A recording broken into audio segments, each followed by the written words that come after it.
You're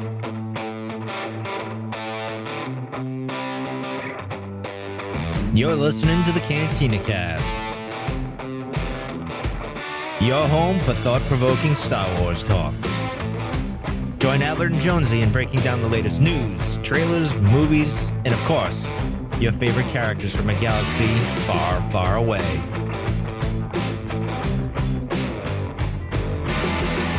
Hello, everyone, and welcome back to the Cantina Cast as we round out third base in our continuing coverage of Solo, a Star Wars story.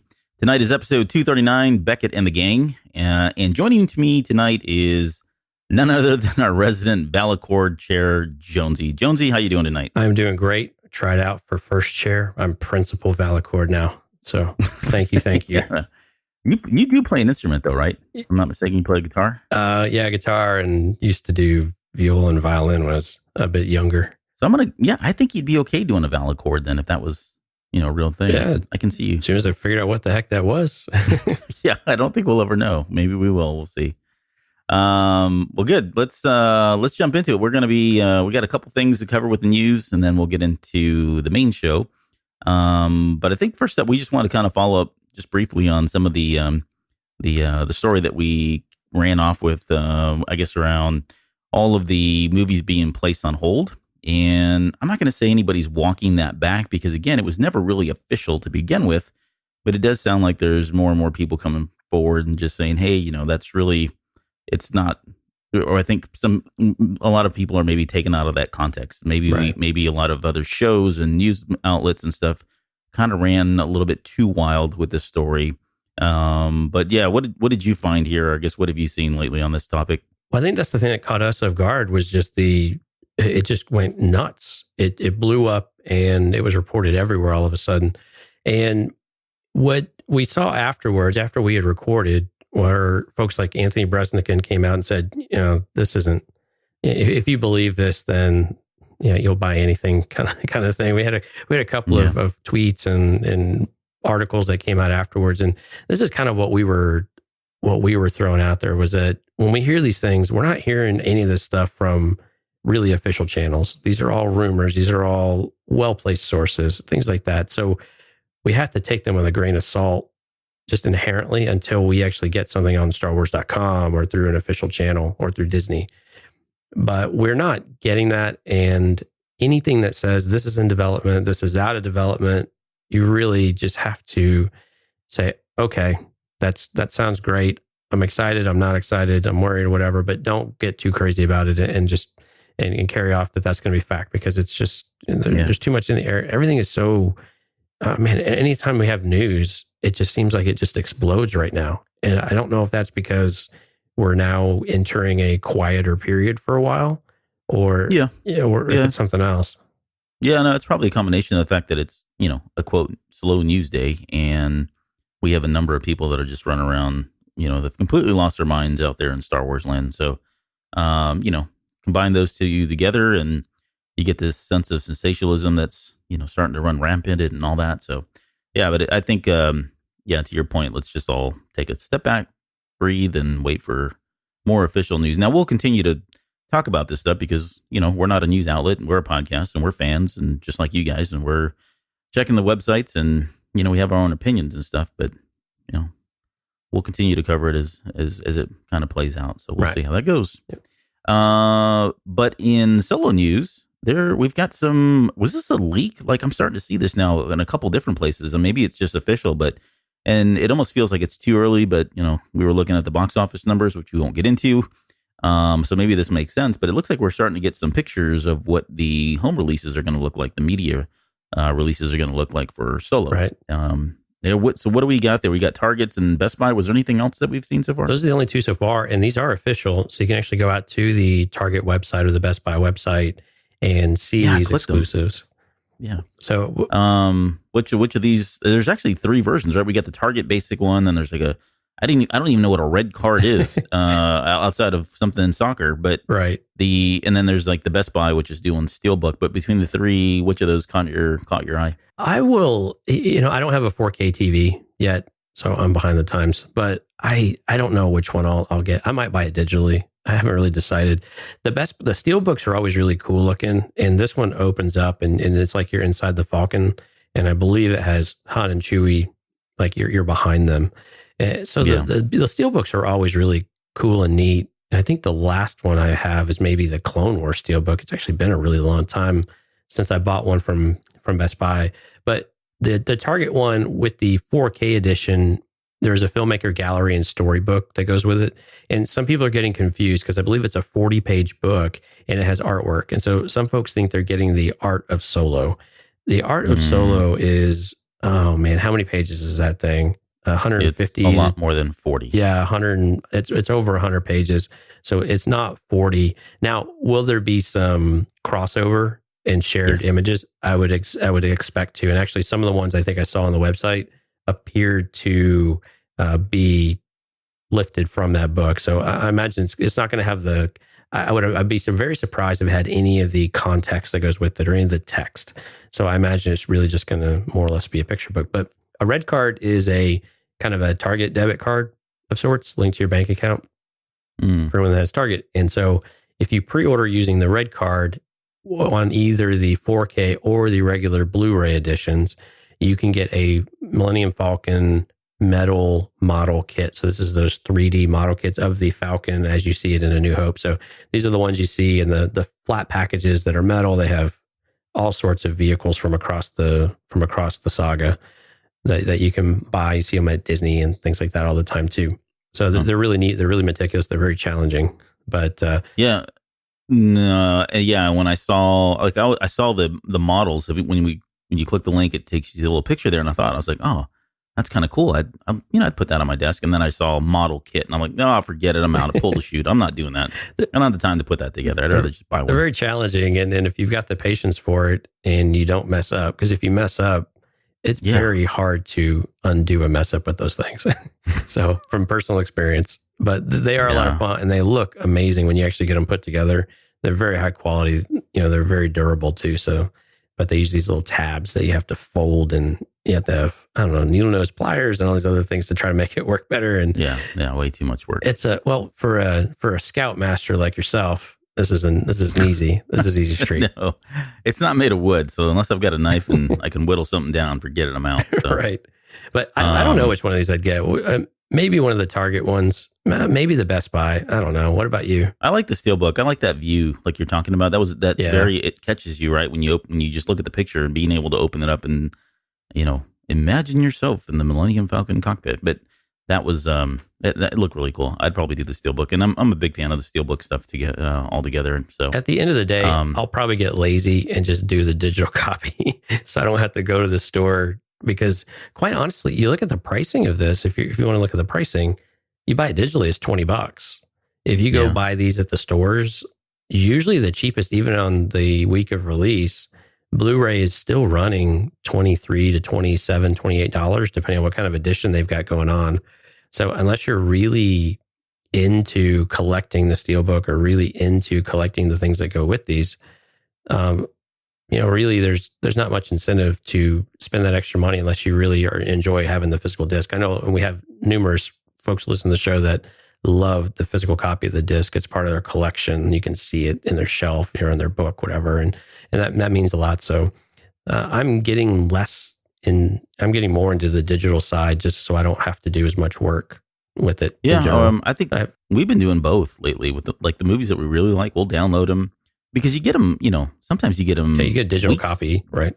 Before. Well, I'm saying, the week like before. if like on Apple TV, right? Just not to bring in Ready Player One, but that's coming out July 3rd, right? So that's next week. In fact, this will be out the same day. This show will be out when that comes out, right? And then the home release, the actual physical copies don't come out to July 24th. So there's 3 weeks of waiting for the home copies. So I'll usually buy like the digital copy, and then when the physical copy comes out, we'll pick that up as well. It's just, I don't know. Just to have both, I guess. Right. But I don't remember seeing a release date. To go back to your point earlier, I don't remember seeing the release date.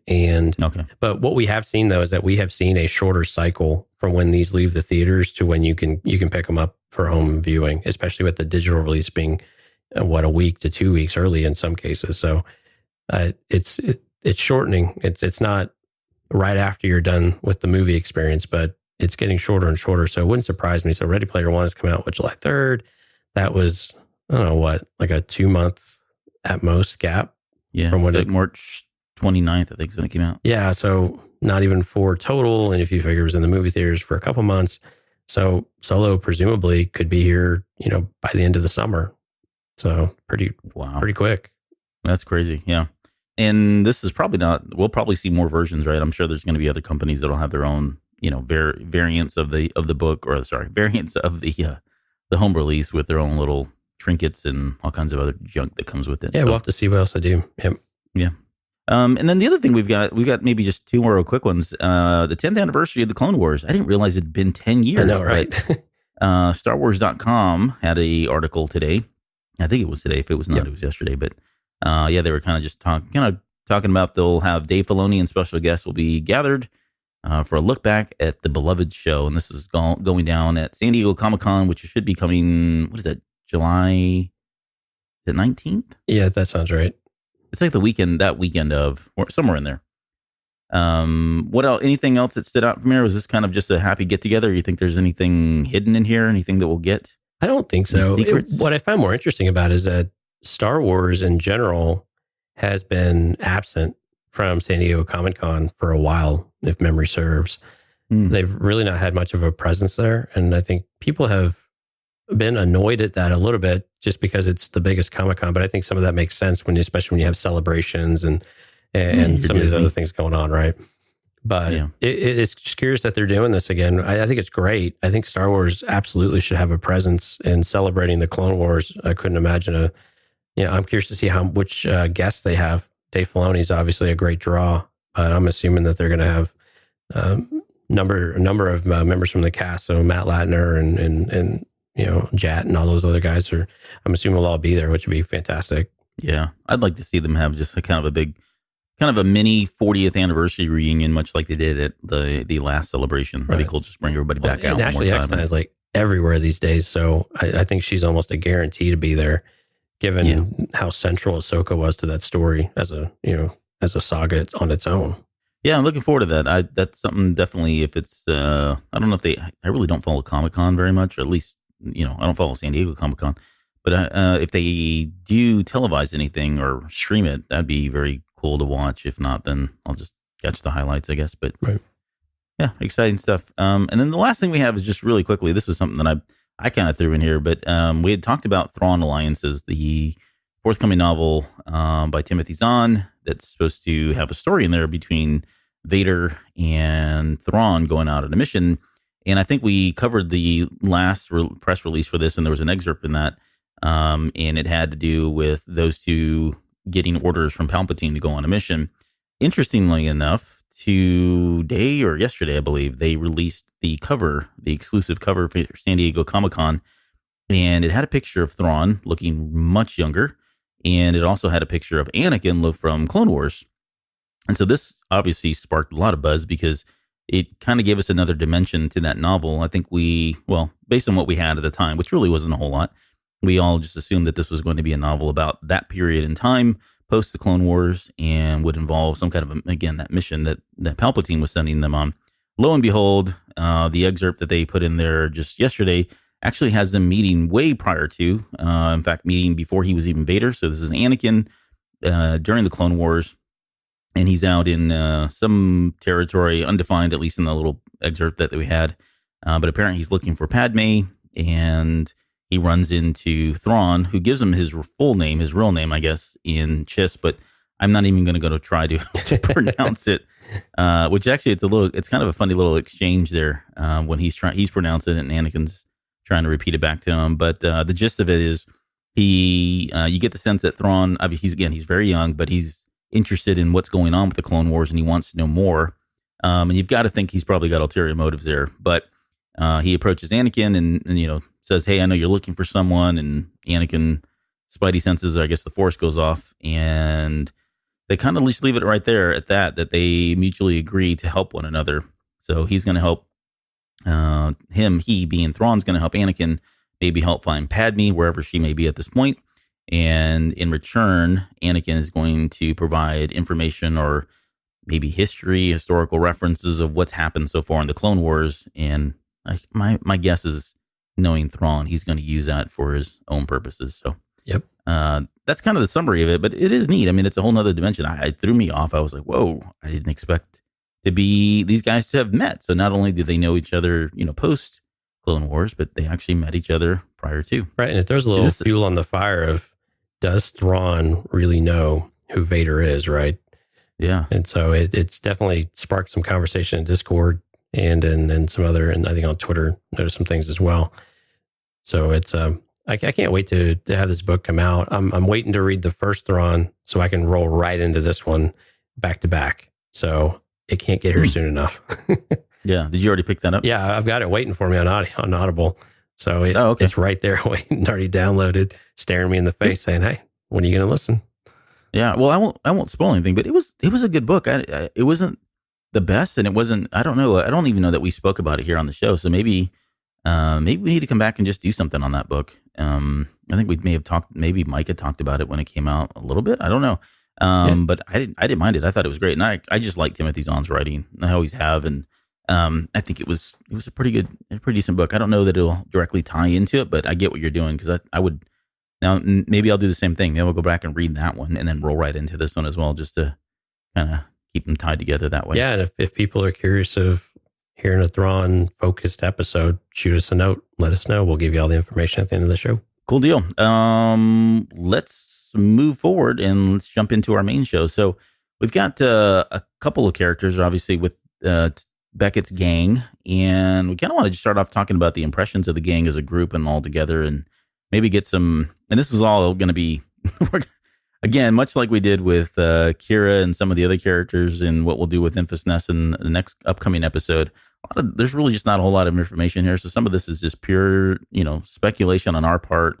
A lot of it is headcanon, things we'd like to see, thoughts and ideas that we came up with, sometimes coming out of the shower at 6:30 in the morning. But the first one we kind of threw out there was just whether or not, or do we have a sense of how long this current gang has been together? So I'll just kind of throw it out to you. Any guesses? Do you feel like, and we'll probably dive into each one of these a little bit more. Right. But any initial thoughts there in terms of how long you would expect this gang to have been together, knowing what we saw of them on screen? Well, what we know from the official guide is that at the very least, Rio and Beckett have been together for a while now.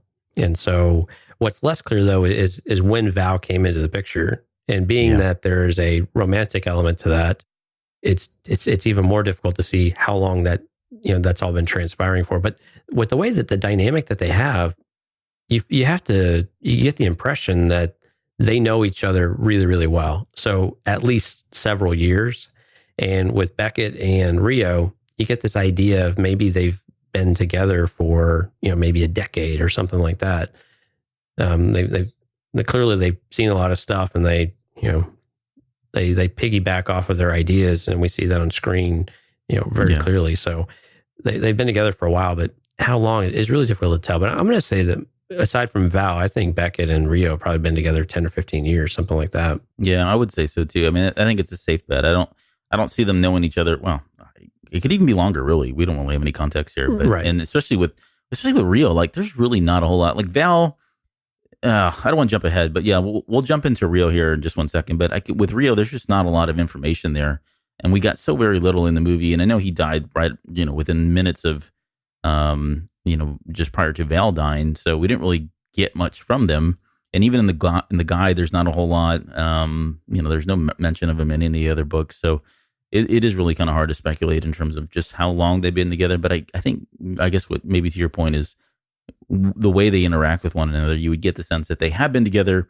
They definitely trust each other. I would venture to guess. Right. But we'll talk about that in a minute too, because I have that whole line of Tobias saying "Don't ever trust anyone" really kind of just throws you off, and throws me off, anyways, in trying to determine just who's trusting who and how long they've been together. And so along those lines, do you think other folks have come in and out of this gang or in and out of the picture over time, or has it just been the three of them the whole time? Yeah, no, I would say that yes. I think this is, I think they've had a long history. If those two have been together 10 or 15 years, 20 years, whatever it is, I think they've seen a lot of people come and go.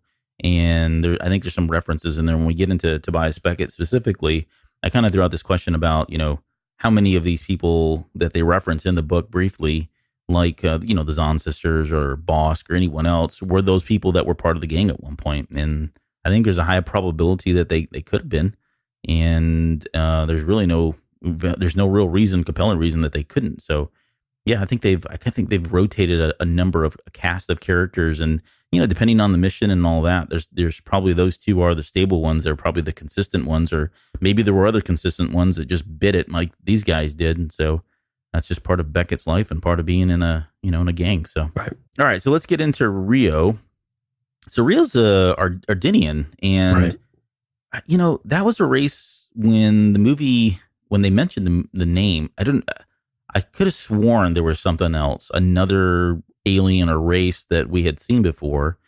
But I to be honest, I went back and then just kind of did some just initial research. I'm like, okay, where was this other one from? And I didn't find anything else. Like, this was a brand new race that was introduced. Yeah, but yeah. Do we have anything in the source guide for any of his origins, background? I mean, what do we know from what little is in there about him? So we knew that he started off with the Freedom's Sons.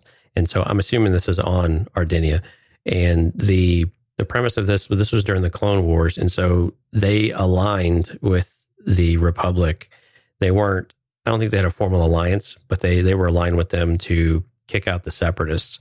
And so that's where we get a little flavor of this in the movie. They don't reference it, I don't think specifically, but you get a little bit of that flavor. But the official guide goes into a little bit of that, of saying, well, he did this, but of course it didn't have a pension.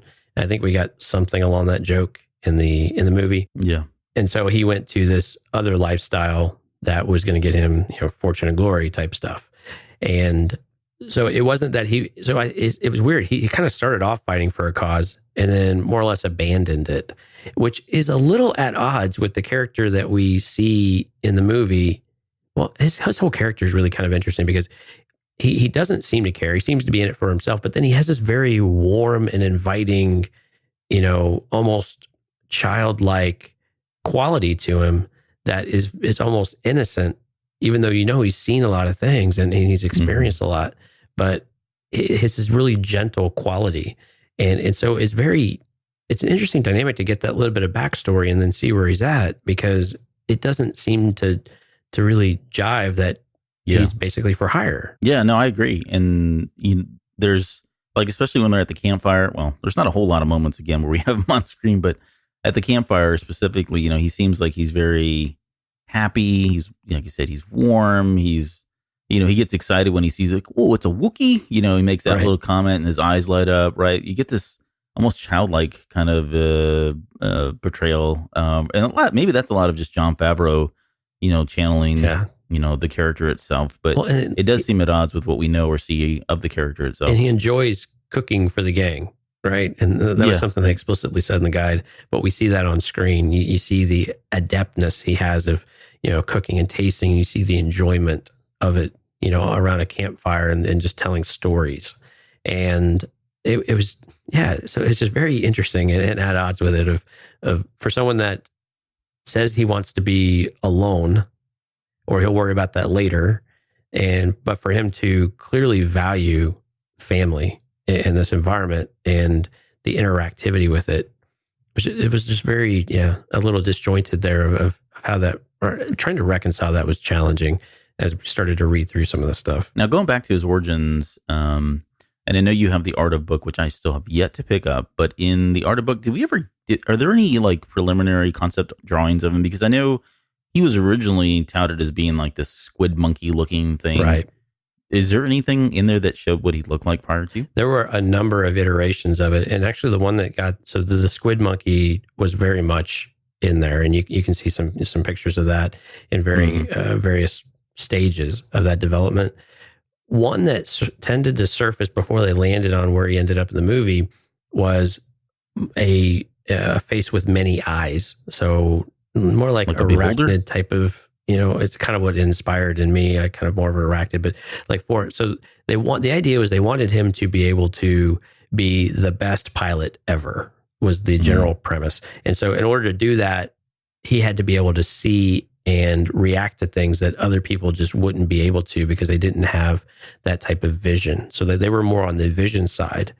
But then what they had when they started doing the motion capture was they had a very different element. And I can't remember the motion capture. I think it was a woman, but I cannot remember her name. So I apologize. But she was actually, according to the art book, at least, it gave this impression that she was actually doing some of the motions we saw in the movie, to where this fluidness of bouncing around and grabbing this with your foot and switching this and doing all these things while he's carrying on a conversation. And these were the elements they gave us in the art book, which I thought were interesting, but they were more on the development of the character as a visual aspect and the general direction they wanted to go, less so than really where he's from or what he's doing. But it was an interesting evolution. This is where the art books are really fantastic. You can see the concept, and as it matures, some ideas are very well formed very quickly. We know what Han Solo looks like. We know what Lando looks like. But these other characters, we don't really know. And so, especially these ones that end up being CGI or they're alien creatures. Yeah, and I think, and that's a good point, because I think in my subsequent viewings of this show or the movie, especially like when he's cooking food, and then later on when he jumps into the cockpit during the train heist, he's doing a lot. Like if you watch his arms and his legs, or I guess they're one and the same for him, but yeah, he's got a lot of stuff going on. He's very active, pouring coffee and cutting stuff, and I mean, and it's kind of neat. And he actually makes a comment too. I think when he jumps in the cockpit, he's talking about how, I don't know how primitive the layout is, or no wonder they can't fly or whatever. He makes he makes some comment around there, right, about the fact that they, they're not taking they're not designed to take advantage of, Ardenians, four arms or four legs or whatever the heck they are, four limbs. So, right. So yeah. So as far as the character itself, and then we kind of talked about it with at least around his personality and Jon Favreau, which I thought I still hold the same feedback that I did after my initial reaction. I thought he did a pretty good job of it, and he certainly was funny and, kept us going. And I don't know. I don't know if he's a character. Is this a character based on what we've seen so far that you'd want to see some background or some back history on him? I don't think I want to see a lot. I wouldn't mind him showing up in some of the other mediums, though. So some of the short form type of TV shows, I think it would be interesting to get little flavors of him that way. Mm-hmm. And certainly if they wanted to flash back to more of a Clone Wars type of thing, revisit that. And this is maybe where like a Forces of Destiny creeps in, because they can jump freely all around the timeline. They're not really bound to anything. And so I think this is where Forces of Destiny could really step in and bring him back, and it be set in the Clone Wars, and he can interact with maybe not some of the characters we know, but they're in the same frame or things like that. Kind of like we saw Chewbacca in Revenge of the Sith, right? Where he had an interaction with it, but he wasn't necessarily a key character for what they were doing. And so something like that, I could see where he could fit in, and then you get little flavors. I want little flavors of this character. I don't know that I want the whole, dedicated show to him, but I would love just little bits and pieces here and there. Do you think this is so we kind of posed this question about, did we think that he was just in there to move the plot forward, right? Because he's part of the gang, and he's a great character. But when you think about, okay, what's his purpose in this whole thing? It really, to me, and this is not necessarily feedback or a critique of the writing style, and I get why. But maybe there just wasn't enough there to not look at this, but it just felt like he was really there to be the pilot that something would happen to that would force Solo to finally have to step into that role of being a pilot at a very crucial moment during that train heist scene. Is that fair, or is it, do you think that's just, being too hard on the character itself, or was it just right? No, I think that it's easy to see why you'd come away with that evaluation of it, and it's not wrong. I think it's spot on for that aspect of it. But I think he did serve two other purposes. And so one, he brought some of the levity in that part of the movie, right? So he engaged the characters. He also helped bring the characters together a little bit, because he was the one prodding Han as well at the campfire. What are you going to do with your share of the money? There must be a girl. There's a girl, right? And so he has this element of bringing the characters together, which I thought was really great. And then when the other more powerful moment of it, though, I thought was when he does die, what he says before during the campfire, we talked a few minutes ago, he talked a little bit about, finding someone or all that relationship stuff kind of down the road. And when he's dying and Han's taking over. So yeah, it is an element for Han to take over, but it's also, don't die alone. Don't die alone. I made a mistake. Don't repeat my mistake, because when you go, you have nothing to leave it to. You have no one to leave behind. You've not experienced the aspects of life that are worth living. And especially if you're constantly chasing that one big score, it's never big enough, right? Yeah, and that was actually that moment when he passes really had weight for me. Probably it wasn't until the third or fourth viewing, to be honest. Like I didn't really think much of it and thought, okay, he's dead now. Han's got to step in. But I think there is a bigger message there, and in the context of what we know about Han Solo now, and especially with him right after Return of the Jedi and him and Leia having been, and reading The Last Shot, not to spoil anything, but you get the sense that all of that just really happened too quickly. So even though there is this message of, hey, don't die alone, and maybe Han didn't really take any of that seriously, he did end up having a family, a wife and a kid. And we get the sense that he wasn't expecting that to happen the way it did. It's certainly not that quickly. And he always struggled with it. He found himself struggling with having all of this stuff that could be left behind when he died. And of course, we know in Force Awakens when he passes that, at least he did leave something behind. But right. Anyways, going back to take it back to Rio, I just felt like that moment it's pretty sad, really. It really was. Yeah, I mean, and it didn't hit me the first couple times. It wasn't until, again, a couple viewings that you look back at that scene and just and looking at his face, and just like there was this moment of realization, like, wow, this is it. I'm done. And I really I'm not leaving anything behind. I have nobody that, I love. I have no family, no legacy, nothing. And yet just moments prior to when we're at the campfire scene, he's kind of brushing it off as though like, hey, I'm a, Rolling Stone and gathering no moss, no one's tying me down kind of thing. Exactly. And yeah, kind of hits him there. So, all right. And that's really about, I guess, all we have. That's really about all we got from Rio. Yeah.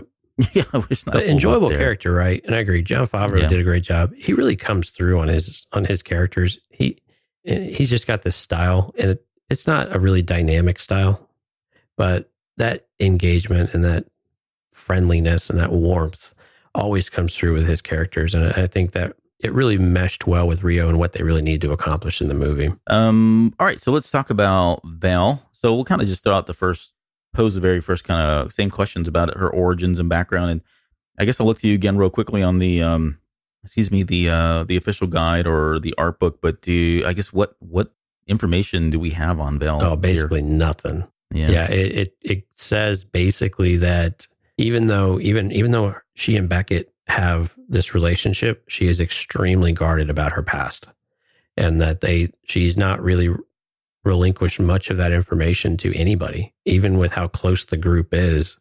And I think this is what we see in the gang, is that everybody has their secrets. And to your point with Beckett earlier, that level of trust, even between Val and Beckett, seems like there's always something in the way. They're not all in with each other. And maybe it's just a lifetime of this type of lifestyle, but she seems very guarded, right? And we see this in the movie too. She does not trust outsiders. And so there's got to be a reason for that. And of course, experience in the gang is probably enough to give enough credibility to that. But clearly there's something that she's left behind that she does not want anybody knowing, or that is just too painful to have to continue to resurface on demand. And so I'm kind of jumping ahead here, but I think it's probably the right moment just because we're talking about it now. But going back to her and Beckett's relationship, and this is the comment I made earlier about coming out of the shower at 6:30 and thinking about Star Wars. This kind of just hit me this morning is, knowing what we know about Beckett saying, hey, don't ever trust anyone, and knowing what little we know of Val, and like you said, what we see of her on screen, and just how she's almost kind of looking over her shoulder at all, at every moment that we see her, she's looking over her shoulder. But do you get the sense that well, let me ask you two questions. One, if you had to guess how long these two have been together, do you think it's something recent, or do you think it's long lasting, or maybe kind of coming in and out, whenever it's convenient? And then 2, do you think Beckett's playing her? Is she playing Beckett, or do you think there's a little bit of both that's happening there? Man, the duration of the relationship's tough because we really have so little. I'm guessing at least 5 years, and maybe 5 years. I don't know that this goes back an exceptionally long time. And some of that, I don't know, they still have a little bit of that honeymooner type of, dynamic between them that they're... Yeah, we call that necking at the campfire. Yeah, right. So you still get a little of that, right? Where they seem to still have this very romantic view of one another, even though they know what each other, how they tick. And so to me, that still resonates of a younger relationship in general, or a not fully committed relationship. Right. But I still think that they've been together for a while at least. So I'm going to go with like 5 years. Yeah, and I'd guess they've been together. It doesn't sound like this is a recent relationship. It sounds like they've been together for a little bit longer, and we get the sense that's probably true because Han makes a comment about, after he gets some flack from Beckett about, necking in the closet with Kira, he makes a comment about, them two being together and having been together, I guess, at that point. But as far as, going back to the other question about whether or not who's trusting who or who's playing who, I always just got the sense that, and this wasn't on my first or second viewing, again, this is just something maybe more recently for me, and as far as headcanon goes, but I just have this feeling that, when he tells Han, hey, don't ever trust anyone, that's really the line. And I don't know that he trusts her as much as we are maybe led to believe, even with everything that goes on, even with the affection that we see at the campfire and all of that. I think he's still, if he's a true kind of smuggler, whatever he is, I guess a smuggler is probably the best word. Scoundrel. Scoundrel, thank you. If he's a true scoundrel, right, he probably does keep everybody at arm's length, and by everyone we mean everyone. And that's probably one of the things that sets him apart from Han, because Han does open up to Chewie, and maybe you can make the argument that Beckett is close to Durant, like we said earlier. But I got the sense that was probably the case with Val, and then Val just seems like she has got something. There's probably a bigger thing that she's going for here, right? There's a bigger bounty or some kind of end game that we're not aware of, and that's why she does keep everything to herself, because she doesn't want to disclose any of that, because it could jeopardize, whatever her plans are, whatever that long game that she's playing. But yeah, I'd like to think, anyways, that as much as they are together, it's more of convenience and than necessarily true love, and that they probably are playing each other. I think at the end of the day, they probably don't trust each other 100%. Right. I kind of saw it the other way around. I saw it more that Val was reserved because she couldn't trust Beckett's true intentions. And we know how the rest of the story played out. Val doesn't, but we saw how the rest of it. And so in that regard, she may have been right to safeguard those parts of herself that she knows that this could fall apart and end at any moment, or that someone will turn on her, or, leave her, hung out to dry or something like that. So it's something that I think that she's got the hang up more so than Beckett. I think Beckett just maybe naturally just trusts everybody, but with Val, they have this personal aspect now to it, and an emotional attachment, I think, of sorts. And I kind of think that that's real. They really do seem to love one another, and the Val, and he's certainly lost by her. But when she dies, we get some emotion from him, right? Right. So we get to see it on screen. Yeah, we see it a couple of times on the conveyor, conveyor, right? Conveyor, whatever it's called. And then, as well as when they actually bury her. And so it was, he's got an attachment to her, and I think she does to him as well. And we see that in their parting moments. It's been a ride, and she didn't want it to end that way. Probably didn't think it was going to end that way, but did she think it was going to end one way or another in general? I don't think she ever really bought into that they were going to go and retire, and he was going to go learn the Valacord. She just kind of rolled her eyes every time he talked about it, right? Yeah. But still, pipe dreams kind of thing. I still think I think there was a true emotional attachment for both of them, but I kind of saw it the other way. She kept a little bit of that distance from him and safeguarded those aspects of herself just to prevent opening yourself too much and then getting completely burned. Yeah. Yeah. Making herself vulnerable. Right. Yeah. That. But yeah. I like that too. I like that theory as well. All right. So as far as her, I guess, background or backstory, is this a character that was interesting enough that you'd want to see more? And is it kind of like Rio there, or do you think there's more here? Or there's, more content that we could get in the way of I want to see more Thandie Newton. Comics? She was, she just awesome. Had the look and the attitude and the presence, and she was just, you couldn't help but just stare at her on the screen. I mean, not just because she's, beautiful, but just the character and the charisma that she had. It was something about it that was just, it just caught your eye, and you always wanted to see what else she was going to do. And the way that they dressed her, and they talked about this in some of the books, the way that they dressed her was, very fitting for that character. And I'm missing the relationship. I apologize, but there is a relationship in there of where they designed that character to call on some themes. And I think everything from like the Black Panther Party and some other things. And you see those elements too with the hair and the form-fitting outfit and the black leather. But she wore it all so well. And she just, even not even doing much, really, you just got this feeling of where she was and who she was, which I thought was just awesome. And then seeing her in action was a lot of fun too. I wish we would have been able to see a little bit more. But yeah, I think I'd like to, again, I think maybe it was a crew, maybe see this crew in some of these other, again, short form mediums. Or maybe a book. I don't know, something like that. They like to do books. Yeah.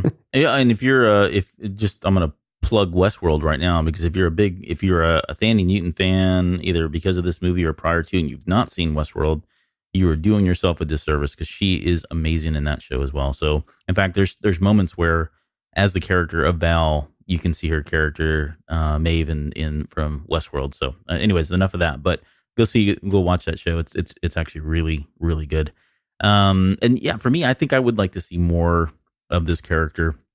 She seems a little cutthroat for Forces of Destiny, but hey, whatever. There's always a lesson to be learned there, regardless of who you are.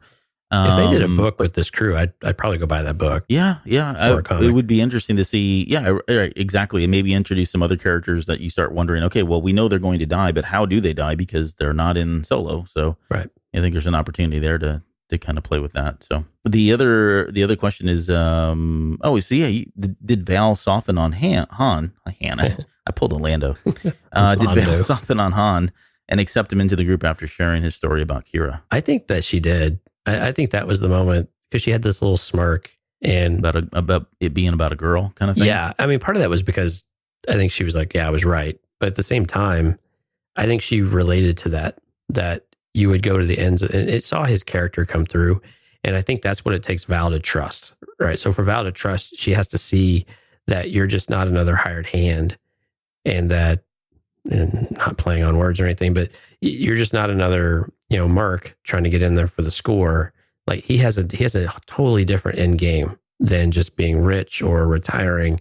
No, I got to buy a ship. I got to get to my girl. I got to go rescue, or I got to do these things. And it's all about that goal for that one person. And I think that's what she connected with. And I really do believe that they did welcome into the group after that. Yeah, it's a good point. And there's probably that, that level of romanticism there, or naivete, that she probably finds cute, adoring, admirable in some way, almost noble, given her background. Well, we don't know. We're making assumptions about her background, right. But given all that, right, that's probably something that she's not used to. She's probably not getting that kind of affection and love from Beckett. Maybe she's never had anybody swoon over to the point where, they spend the next 3 years of her life going through hell trying to get back to rescue her, that kind of see her again, that kind of thing. So yeah, I mean, that was probably, and regardless if you're male or female, that's just, a sweet and endearing kind of story. So yeah, maybe that was the one thing that really got her to soften and lighten up about him, and maybe accept him a little bit more. Well, especially when you see that from people who are younger than you, 10 years younger or so. We don't really know quite how old Val was. She looks really young, but if she was more Beckett's age in reality, then that's a 20-year gap or something like that. So you when you see that with younger people, you tend to have like, oh, and a softer spot for it. Well, you kids are so stupid, but at the same time, it's that you're so sweet and cute. I just love you. You're gonna fall apart. Yep, it's all downhill from here, buddy.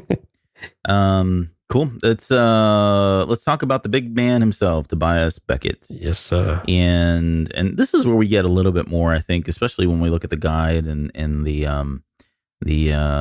art book. But I guess maybe just high level on the surface, what information do we gather here? Well, again, they don't give us much on the origin story. You guys are all shocked. I can hear it from here. So we really don't know much. He is, a hired hand, and it just seems to bounce around. He seems to have been in this life for a long time.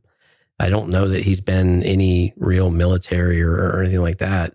And we don't really get a good clue as to, where he came from or why he's in this lifestyle as he is. Yeah. Well, I would say, I would guess he's probably got some kind of military background, only because he seems to be very familiar with, especially when they're, was it the very adept at the handguns? Yeah.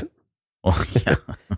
But like when they're on Mimban and they were running through all that, I have to imagine, and maybe I shouldn't at this point, knowing what I know about Star Wars, but anyone who tries to go in and maybe pose as somebody from, the Imperial Navy or this, whatever ground forces or whatever they call that, I would think that someone has to have at least some kind of history or background there. And I won't go so far as to say as he was maybe part of the Imperial Navy at one point, but that would be kind of a cool story or cool twist. But he had to have some kind of previous knowledge in order to just suddenly jump inside, amidst of war, take on the rank of, what was he, a general? He was a captain. No, captain. And I've got a question for you on that one. Yeah. So he didn't realize he was a captain, right? So he didn't know who was actually next in command. So my question was that because he doesn't know how to read the insignia, or he just didn't know what he stole? Yeah, I would probably the second one, maybe, right? That's my guess, just because he probably picked this off a dead person. There's a lot of stuff going on, bombs blowing up, that kind of thing. He probably just grabbed something, threw it on, and went, holy bananas, I'm a captain kind of thing. Right. Okay, I was just curious because I've seen some debates that, oh no, he didn't even know how to read it, so therefore he's never been in the Imperial infantry or really anything with imperially based. And yeah, and they talk about that, I think, in the visual guide too. They say that he's a captain, but he doesn't even realize that he is. He doesn't act like one, doesn't realize that he is, that kind of thing. But yeah, I don't know. Even still, I find it very difficult to believe that he was able to navigate, even after being a captain, being able to navigate, unless him, Val, and Real completely isolated themselves on the camp and never spoke to anyone, never interacted with anyone. Then, okay, maybe you could, believe that he didn't have any previous background or anything, or previous knowledge of it or context around what it is, the rankings, and, it just seems like it's very structured. So it seems like you'd probably expose yourself pretty quickly if you didn't have something to work off. Right. And for them just to appear, you would expect that somebody would think that they were out of place, right? But no one seemed to bat an eyelash. The lieutenant didn't seem to know any different. He just said, okay, yeah, you're my superior. I'm going to do what you tell me to do. But I think some of that, though, maybe a different way of thinking about this is they have this survival mentality. They've been running these schemes. And so when they look at strategy and how to survive, maybe they can kind of lead a battle, maybe not a war, but maybe they can lead a battle and they can say, okay, well, I can get you not killed this time, and maybe not win the battle or overtake it. But clearly they had an objective. They were in Camp Forward in order to, and then on the front lines in order to progress to a certain point so they could go steal the AT haulers. But they had to get far enough, I guess. I don't know what quite the objective was of having to actually go into a war zone, but they had to accomplish something in order to meet their final objective. And I don't think blending in was necessarily at the top of that chain. I'm assuming they had to progress far enough, and maybe the war erupted around them when they just thought it was a grab and go type of op to start. I got a question about the AT haulers. Did you feel like this was just a really, really risky plan to get one of those things? Couldn't they have found something comparable that didn't include jumping in the middle of a galactic war that they were having, or a galactic conflict that was happening on that planet. I agree with you there. And then when you look at as I read about the AT hauler in the guide, it's not they have it locked down. The Empire does. So you can't get to light speed on these. They're on pretty well determined flight paths, or they have restricted areas that they can actually travel in. So clearly they didn't anticipate, they weren't going to take the load very far before they offloaded it and transported it off planet. But so you're right. It seems like, do they really not have any other options? And depending on how hard they are in their luck, maybe that's the case. Maybe they got this score, but they got to figure out how to actually make it work. And where else are you going to get something that can haul a train car, and actually be able to haul it off? And these haulers are designed to carry, walkers and other really heavy battlefield machinery with these crane-like arms, right? So, I mean, that's the design of them. So I think from that, it's functional for what they need to accomplish. But at the same time, clearly there was a second phase to that. And I don't really know what that was to get it off world, unless I guess Dryden Voss was meeting them there. I don't know. Yeah, I don't know. So what about, let's talk about Han. What am I doing? I keep calling him Han. You want to call him Londo? Londo. Wow. All right, Han. So this whole, we've talked about this before, and it's been talked about many times before, but Tobias Beckett as a father figure to Han. And I think we all agree that to some extent, we do see that there's things that he picks up as a father figure, but would you really put him in that category of a father figure? Do we feel like there was a relationship that was there either in length of time or in closeness that would justify a name, or I guess a rank of father figure for Han? No. I almost did it again. Right. Yeah, nice job. No, I don't think father figure is appropriate at all. I think mentor is something I would use instead. We see him coaching him along the way, life lessons, but not fatherly. I mean, when I think father figures, I think caring, not only lessons and sometimes hard lessons, but caring and loving and supportive. And when you fall, they help pick you up. Right. A mentor really is there to push you and to impart their knowledge, which is fatherly, I guess, but it's more of helping you grow outside of yourself with using their experience, but not necessarily with all the lovey-dovey, mushy stuff that goes with it, if you will. So had there been a scene where he took him out to go fishing, yeah, that'd be different. We could say that that'd be different. That'd be different, unless he was shoving him in or something like that, I guess. Yeah, right. But yeah, I see him more as a mentor, though. Clearly sharing his tools of the trade, giving him this guidance on the Falcon of betrayal, and just, setting him up for life lessons, because clearly he didn't anticipate sticking around. And mentors come and go. Mentors sometimes are short term, sometimes they're long term, but fathers are forever. And clearly he wasn't going to stick around and be a daddy to him. I mean, I can see where Han maybe saw him, or at least there wasn't enough time. First off, I kind of set that one up for myself, but I didn't see them as a father figure just because I can't see where in that short amount of time that there would ever be an opportunity for them to bond at that level. Exactly. But even, I'm sorry, what's that? No, exactly. That's right. Yeah. So, I mean, as a father figure, no. Again, like you said, a teacher, guide, mentor, someone who's been in a lot of places, seen a lot of things, take notes, probably drinking from a fire hose at times when this guy is divulging all this information. I mean, he almost seems like he's trying to keep up with them, especially when they're sitting there in that one, there's one particular small scene that really, I truly like more and more when I see it. But when they're sitting there scoping things out, I think they're on, I forget the planet. Vandor. Drawing a blank. Yeah, right. Yep. And he's got the binoculars, and Val and him are sitting there, and he's trying to chime in, like to be a part of the crew, and they're just completely, they don't even acknowledge him, right? At all. It's the funniest thing. But and Han acts like he's going to take the binoculars as second in command. Yeah, clearly had no intention for that. Right. It's very subtle, but when you go back and watch it, it's really enjoyable. Anyways, it's moments like that and scenes like that where you can almost see Han just sitting there trying to absorb whatever he can, because he's never really, done anything like this before. Right. And, there's probably, like I said, I use that analogy of drinking from a fire hose, but there's probably a lot of information this guy is sharing and imparting with him.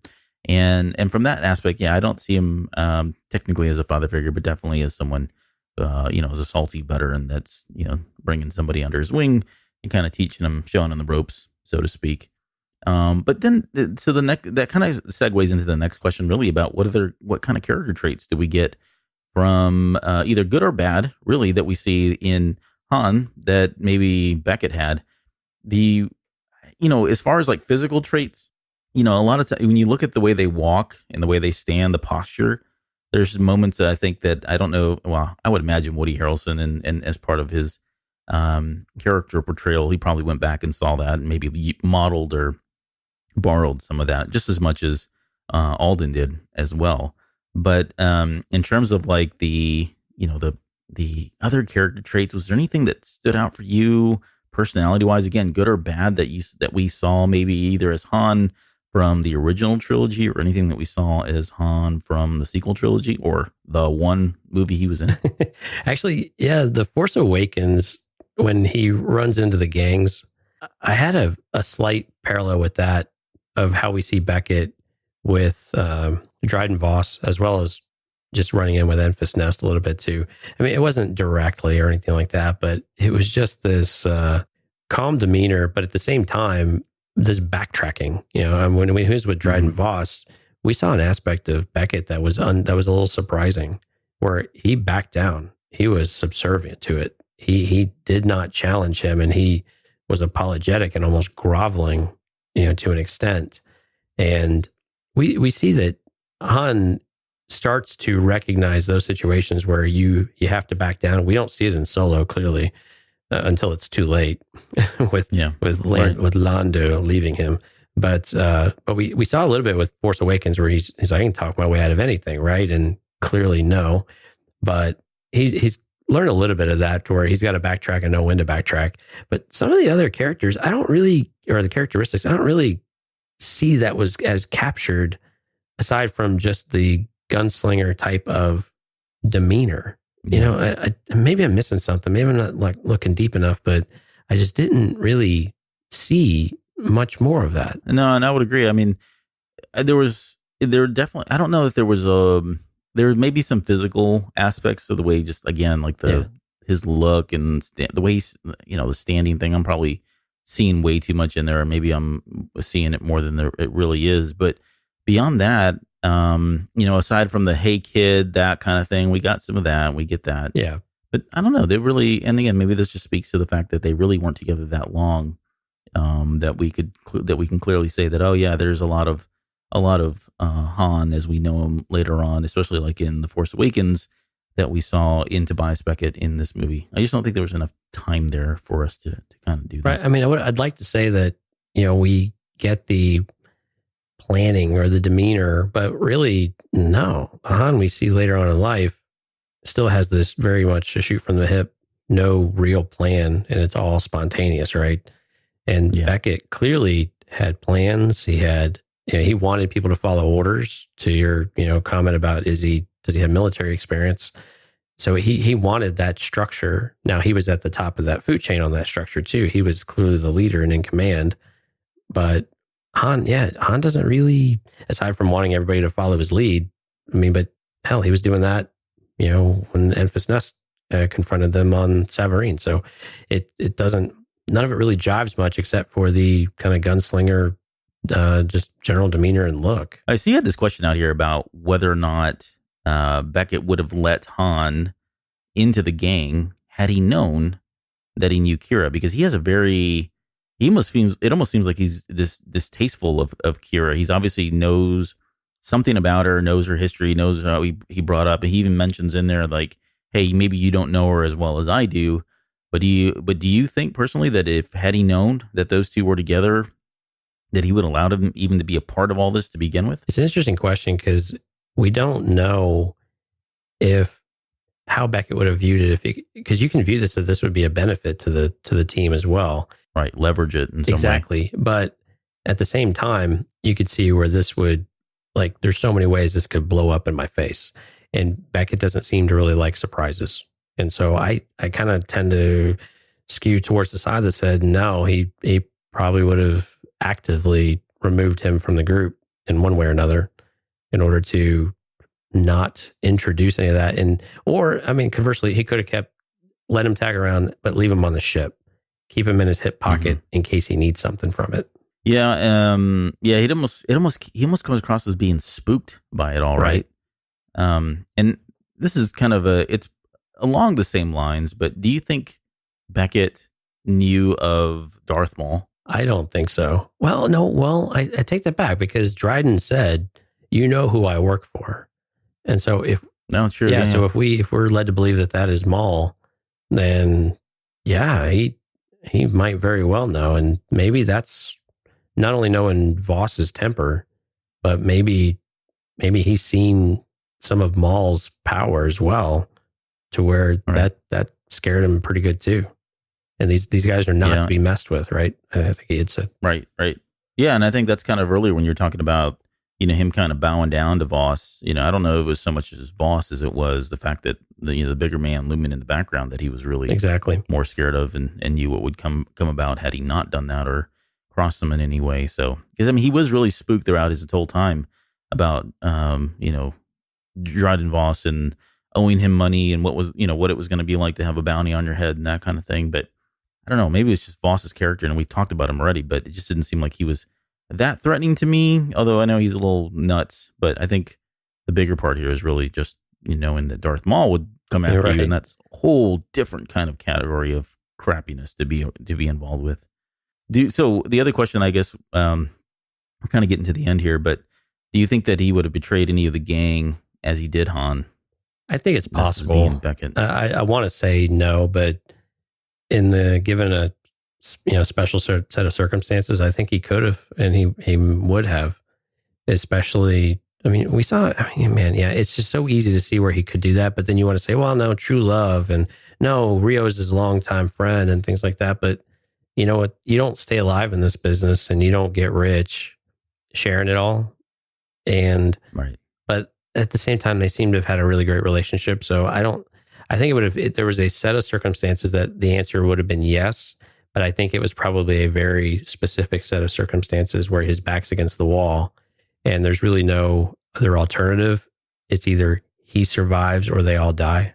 I think that's probably the scenario that he walks away and hangs him out to dry. What about you? Yeah, and it would make him out to be a little bit maybe darker than he comes across, because Woody Harrelson plays him as, he almost plays him as especially we've got that lighter moment when they're sitting there playing chess and don't do that. Okay, now you did it, right? That whole scene is maybe a little bit lighter, and we get little shades of that here and there where maybe he's not as dark as we think him to be, but you got to think that somebody that's been in the business this long, that's been doing this for that long, and someone who goes around and lives by the mantra of don't trust anyone, can't really be trusted themselves. And like you said, at the end of the day, I don't know that anyone on the gang, including, Rio, Val, or anybody else, I just don't know that they're all safe 100%. Right. I think he's a professional, true. And maybe that's what he hangs his hat on, that I am a professional first and foremost, and then I'm a best friend, and then I'm a lover and that kind of thing. Right. So if that's the case, you think back to some of the other tropes and stereotypes that we have for like professional, scoundrels and smugglers and those kinds of guys, those things. Yeah, that kind of fits the MO that they would, pretty much do anyone in if they really had to, and they really had no choice. So I don't see him being kind of any different here. He just is a little bit older and maybe a little bit more lighthearted at times, but yeah, I can see that being the case. So having said that, and you're kind of going down that path, did Beckett really have to die? I don't know. I don't know if he had to die or not. I don't know that. I guess he did, right? From the perspective of the movie, he had to, right? Especially if you're talking about like hero's journey, and we're not going to go channel all that right now. But, this was the passing, right? This was the mentor. This is someone that had to get out of the way. And now it's Han's turn to step up and kind of fill those shoes and be what he was, or at least be a shadow of that, and find his own way in all of this. But it's a good question about whether or not this character had to be let go, or could this have been, extended a little bit further? If he didn't die, I guess what would the alternative been, right? He walks away with, Han doesn't get out, doesn't stop him. And let's say there's two scenarios, basically. Han doesn't stop him, and Chewie and him leave, and he confronts him later down the road, whether on Mos Eisley, or maybe he confronts him back there at, was it Glee? Anselm is what he mentions, that planet. Or the alternative is, Beckett shoots Han, and then, we don't have any movie. We don't have any Star Wars, or at least not Star Wars as we know it. The other thing I found interesting, though, is why wouldn't Beckett have tried to recruit Han one last time? Because clearly he may have been able to sell him that, look, Kira is going to run away. She is not going to stick around. And if you just give her a few minutes here, you're going to see that ship fly away. But he didn't try doing that. And I was curious, even if he did, would Han have actually gone with him?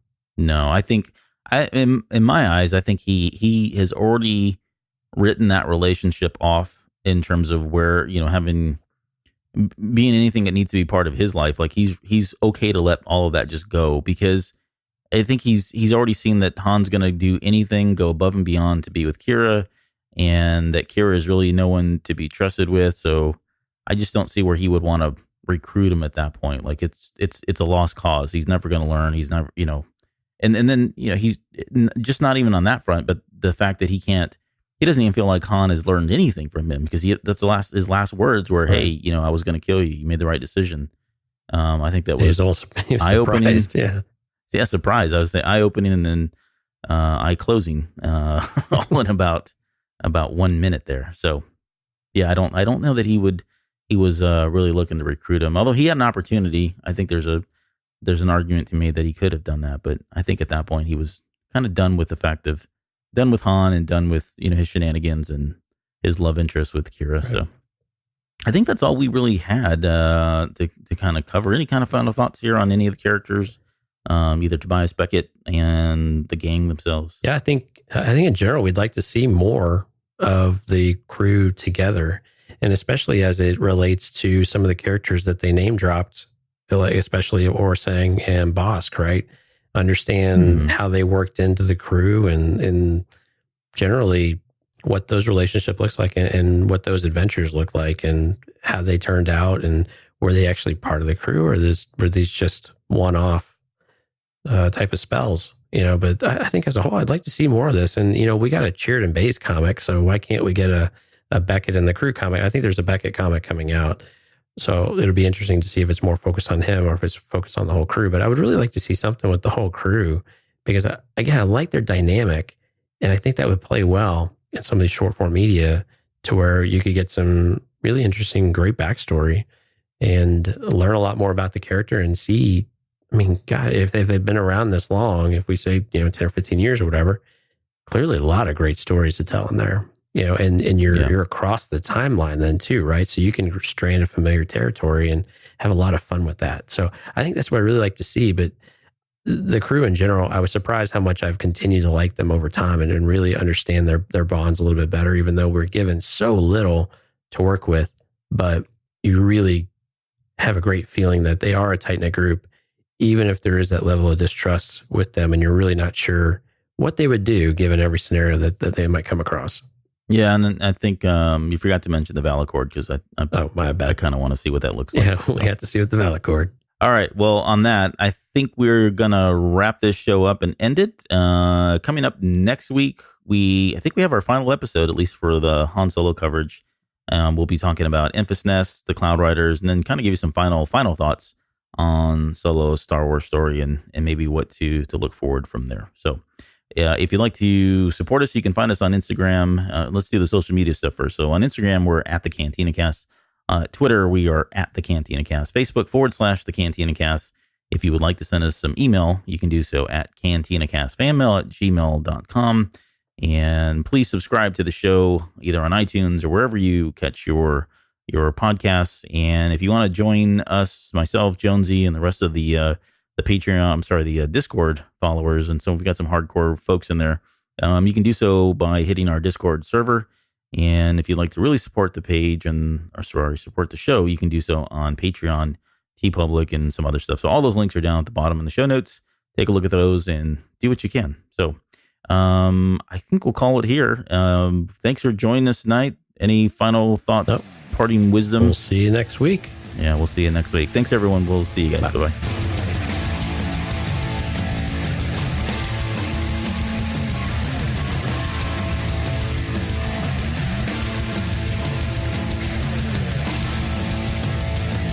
You're still listening? Wow, that's amazing. Well, I'm here to give you the disclaimer. Normally we do a big, long, drawn-out disclaimer thing saying what's what and who's what and all that other stuff, but I think you guys kind of know that Lucasfilm and Disney have no affiliation with us at all, and we have none with them. We talk about Star Wars, which is their property and all that other good, fun stuff, but I think you can tell which is our stuff and which is their stuff. If you can't, well, then send a lawyer to send an email to me, and I'll be glad to chat with them. Other than that, you know what's what, so that's your disclaimer.